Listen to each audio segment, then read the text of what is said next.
अभिवादन स्वीकार कीजिए ब्रजेश मिश्रा का और आप देखना शुरू कर चुके हैं द डिबेट। बहनों भाइयों, नारों की जंग के बीच आज उत्तर प्रदेश में चुनाव आयोग ने जबरदस्त भूचाल ला दिया।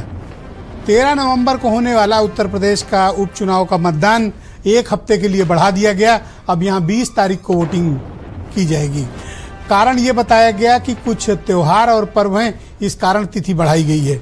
बहनों भाइयों, तारीख पर तारीख। अब मिल्कीपुर का चुनाव टला, अब उसके बाद 13 का मतदान अब 20 को होगा। तो चुनाव आयोग ने क्या पहले नहीं देखा था? एक ये मसला है, और दूसरा एक हफ्ते वोटिंग बढ़ी है, तो इसके अब समीकरण क्या होंगे? इन सब के बीच उत्तर प्रदेश में जो नारों की जंग चल रही है, ये बड़ी दिलचस्प है। आज हम इन समग्र विषयों पर, उत्तर प्रदेश के उपचुनाव पर किसका पलड़ा भारी है और किसकी क्या तैयारी है, इस पर चर्चा करेंगे। बहन भाइयों, स्वागत और अभिनंदन आप सभी का। मैं उम्मीद करता हूं कि सबकी दिवाली बहुत ही शानदार और बहुत ही कलरफुल और बहुत ही जबरदस्त रही होगी। दीपावली के बाद के इस सप्ताह की पहली डिबेट का आगाज करते हैं और आज बात करेंगे उत्तर प्रदेश के 9 सीटों पर होने वाले उपचुनाव की।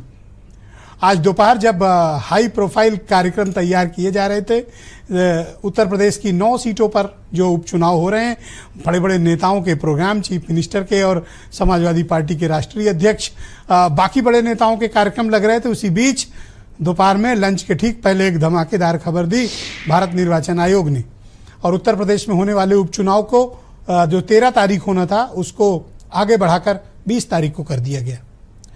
बताया यह गया कि कार्तिक पूर्णिमा है, देव दीपावली है, कुछ और पर्व हैं, इस कारण बढ़ाया जा रहा है।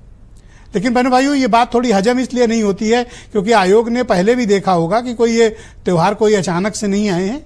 इसका तो मासिक पंचांग कैलेंडर जारी होता है, सबको पता है। फिर इस बीच इस चुनाव का तिथि का बढ़ना, ये थोड़ा कन्विंसिबल बात नहीं लगी कि कारण क्या है, एक्चुअल रीजन क्या है इसके बढ़ाए जाने की। और ऐसी परंपरा भी नहीं रही है।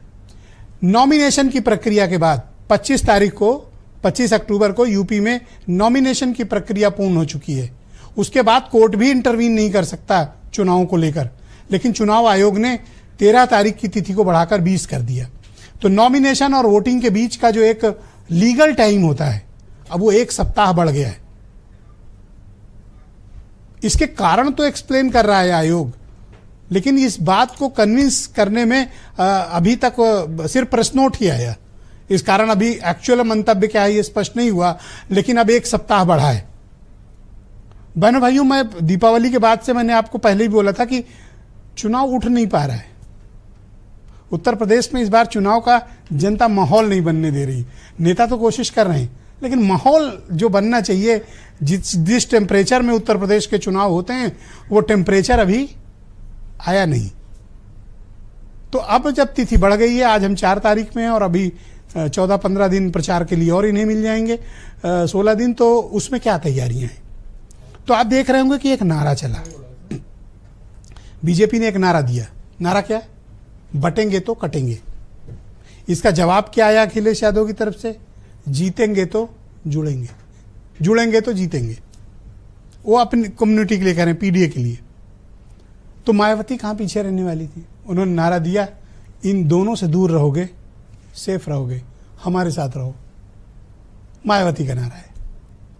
उत्तर प्रदेश में कांग्रेस उपचुनाव नहीं लड़ रही, वो समाजवादी पार्टी को अनकंडीशनल सपोर्ट दे रही। लेकिन इसका अच्छा खासा खामियाजा समाजवादी पार्टी को महाराष्ट्र में भुगतना पड़ा, जहां कांग्रेस ने उसको 12 सीटें मांगी थी और 1-2-3 से ज्यादा पर बात बन नहीं पाई। ये अच्छा खासा टोल चुकाना पड़ा है समाजवादी पार्टी को। तो इस बार के उपचुनाव में क्या तैयारी चल रही है? एक सीट पर आरएलडी लड़ रही है, बाकी पर बीजेपी लड़ रही है। लेकिन मान के चलते हैं बीजेपी सभी 9 पर हैं, क्योंकि जो इससे एक सीट पर आरएलडी को दिया है टिकट, वो भी बीजेपी के ही कैंडिडेट है। तो इधर से भी 9, उधर से भी 9। मुकाबला बहुत ही दिलचस्प है। उत्तर प्रदेश के इस चुनाव में इस बार बहनों भाइयों, हर बार की तरह जातिवाद का बोलबाला है, और वो आपको टिकट वितरण में बहुत स्पष्ट दोनों तरफ से दिखा होगा, क्योंकि दोनों ये रिस्क उठाना नहीं चाहते।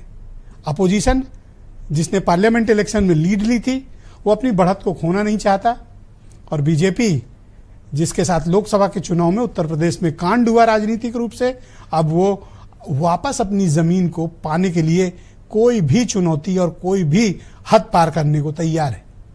इसी बीच चुनाव आयोग ने डेट भी बढ़ा दी। तो एक्चुअली उत्तर प्रदेश में क्या चल रहा है और क्या ये जो नारे हैं ये जनता के बीच क्लिक कर रहे हैं? पब्लिक क्या चाहती है? पब्लिक ओपिनियन क्या है? जनता का सेंटीमेंट क्या है? वोटिंग पैटर्न क्या होने वाला है? इलेक्टोरल बिहेवियर क्या है जनता का?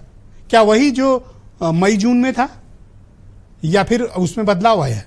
खासतौर पर संविधान आरक्षण के मुद्दे पर, जॉब्स, महंगाई, पुलिस प्रशासन, ये कितना बड़ा मुद्दा बनने वाला है? बहनों भाइयों, उपचुनाव का जो अब तक का एक ट्रैक रिकॉर्ड रहा है, वो ट्रैक रिकॉर्ड विशुद्ध लोकल इशूज पर होता है, यानी जहां का चुनाव है वहां का इशूज, और उसके ऊपर कास्ट इक्वेशन।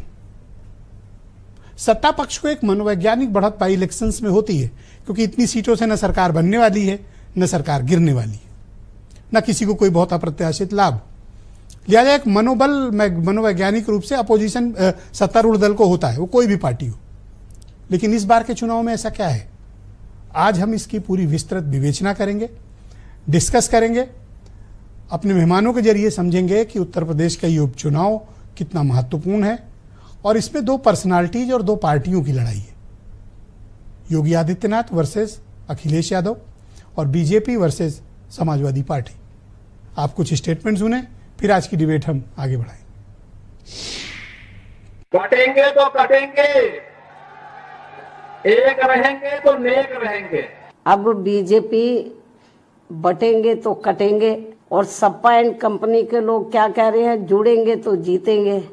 वास्तव में होना ये चाहिए कि बीएसपी से जुड़ेंगे तो आगे बढ़ेंगे, वे सुरक्षित भी रहेंगे।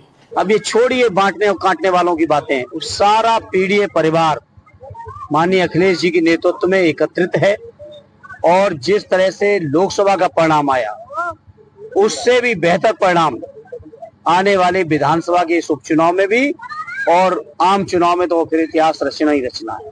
बड़ी लड़ाई ये है, और इससे ध्यान हटकाने के लिए जो आप पोस्टर की बात कर रहे हैं, ऐसे पोस्टर निकाले जाते हैं।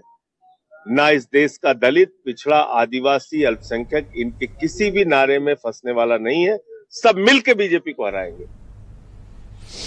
तो बहनों भाइयों, आज की इस परिचर्चा को हम लोग आगे बढ़ाते हैं। मेरे साथ आलोक अवस्थी उत्तर प्रदेश में भारतीय जनता पार्टी के प्रवक्ता हैं, कार्यक्रम में जुड़े हुए हैं, और देश के जाने माने पत्रकार सुनील शुक्ला जी हमें दिल्ली से ज्वाइन कर रहे हैं। उदयवीर सिंह समाजवादी पार्टी के प्रवक्ता हैं। उमाशंकर पांडे उत्तर प्रदेश में कांग्रेस कमेटी के प्रवक्ता। Doctor MH Khan political analyst हैं और बहुजन समाज पार्टी के पूर्व राष्ट्रीय प्रवक्ता रह चुके हैं। और वीरेंद्र सिंह जी हमारे स्टेट हेड। बहुत शुक्रिया और धन्यवाद आप सभी का। आलोक जी, मैं कार्यक्रम की शुरुआत आपसे करता हूं और मेरा पहला प्रश्न